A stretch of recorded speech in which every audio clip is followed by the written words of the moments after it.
Questão número 8 da meta 24 diz o seguinte: em um conjunto de 8 elementos, x, 15, 34, 23, 89, 57, 36 e 20, em que x é um número real, a mediana é igual a 35. Sobre esse conjunto, pode-se afirmar que...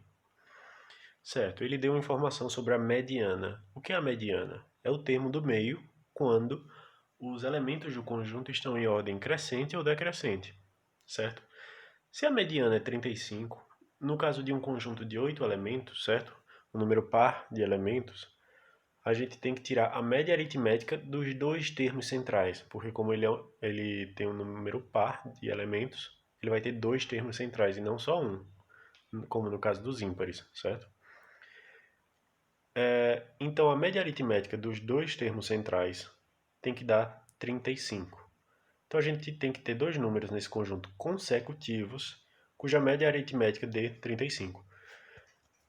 E os dois que a gente tem nesse conjunto são justamente 36 e 34, né? A média aritmética é justamente 35.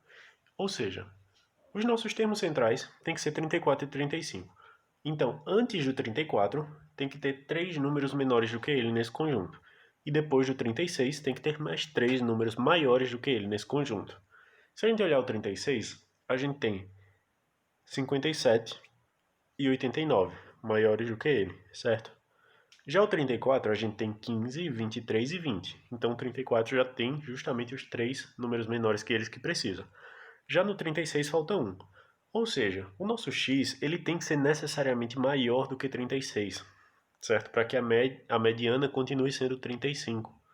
Se ele for menor do que 36, a mediana não vai ser mais 35, certo? Porque de 36 para baixo, o nosso 36 para de ser o termo central, um dos termos centrais.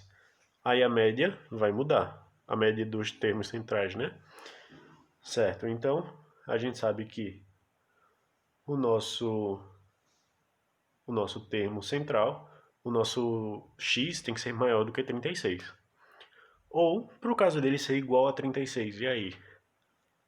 Aí tudo bem, né? A gente não tem nenhum problema, porque ele vai ficar ali empatado com 36 e 36 vai continuar sendo um dos termos centrais junto com 34, ok? Então, essa alternativa a gente encontra na letra C, onde diz que ou a moda da sequência é 36, isso quer dizer que o x seria 36, ou x é maior que 36, que é justamente o que a gente tem discutido. Então, resposta, letra C, de casa.